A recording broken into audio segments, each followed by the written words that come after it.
Welcome back. Futures this morning are lower. Take a look. We are expecting on this first trading day of July and the first trading day of the third quarter and the second half of the year. Markets are kicking off the second half lower, with the Dow down at 155 right now and the Nasdaq lower by 165. But of course, we had a very strong rally yesterday. On the final day of the month of June, the Dow was up 100 to hit a new record high, wrapping up its best quarter since 2022.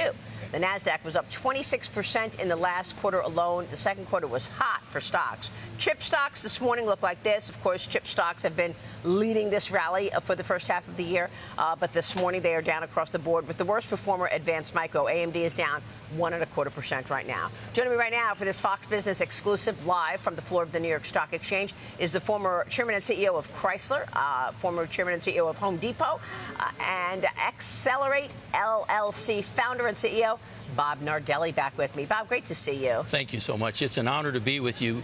1995. I remember we were both with GE. Yeah. And this is where you kicked it off. And what a tremendous career you've had. Oh my God! Just amazing accomplishments. My first spot when I was broadcasting was right over there. Yes. And then after a while, Dick Grasso called and said, you know, a lot of your colleagues in the media want to come down and broadcast. So do you want to stay in your spot, or do you want me to give them that spot and you get a new spot? I said, I want a new spot.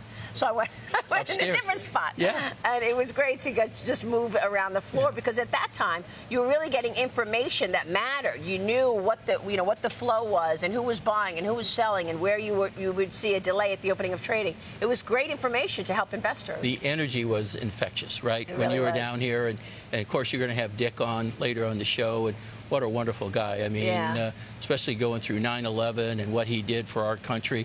He's just an amazing individual. Absolutely. His leadership was on full display in real time after September 11th. And we're going to talk about that this morning. Another incredible, fateful day when I was down here and I watched the second plane go into the second tower. Let me get your take on what you're seeing right now with the macro story. You've got oil prices this morning below $69 a barrel. Yes. How do you see it? The White House confirmed positive talks on Iran in Qatar yesterday between Steve Witkoff, Jared Kushner, and the regional leaders there.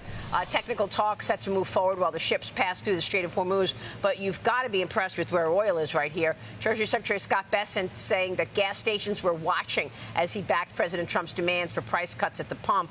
And crude oil is now at $68.84. The average price of gasoline, $3.84 a barrel, Bob. Aren't we blessed to have this administration versus what we had prior?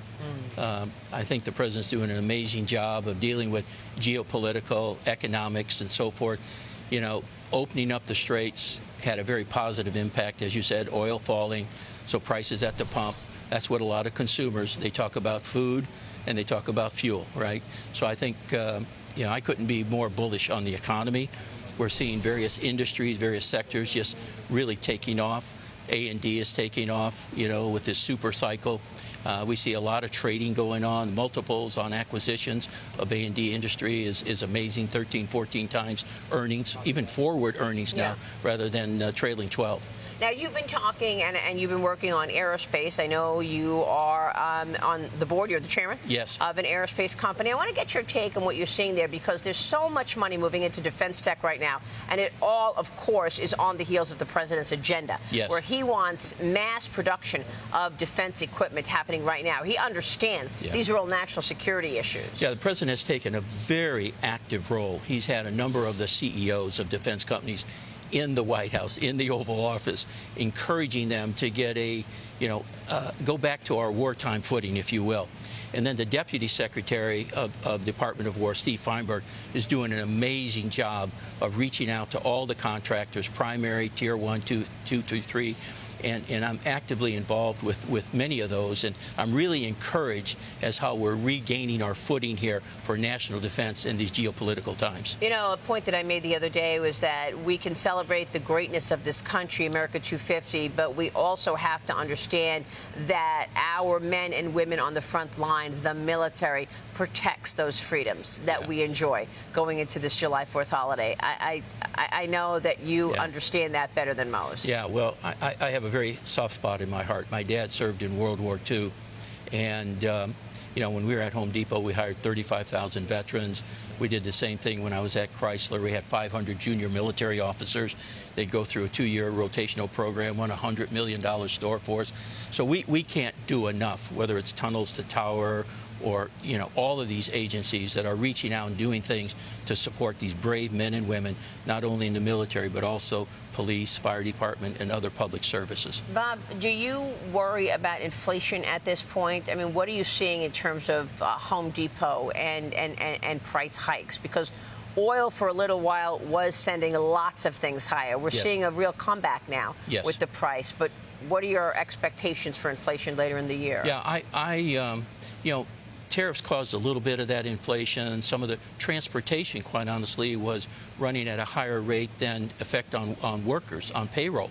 But I'm not expecting that. I think, to your point, we see oil coming down. That'll have a soothing effect in the marketplace. I think Home Depot and all of the big suppliers, out there, the big box, I don't see a lot of inflation. Ted Decker is doing an amazing job. Marvin is doing an amazing job over at Lowe's. Both of those are, one Home Depot guy, former Home Depot guy. Yeah. And, we got Carol Tomei running UPS from Home Depot. We got Hal Lawton running Tractor Supply. Wow. Tommy Taylor running Floor and Decor. They all went on to big jobs elsewhere. They did an amazing job. I was really blessed to have that team. That's great. Bob, great to have you this morning. Thank you for the opportunity. Thank you so much. Thanks for coming down here to the floor of the New York Stock Exchange to join me. Thank you. Thank you, Maria.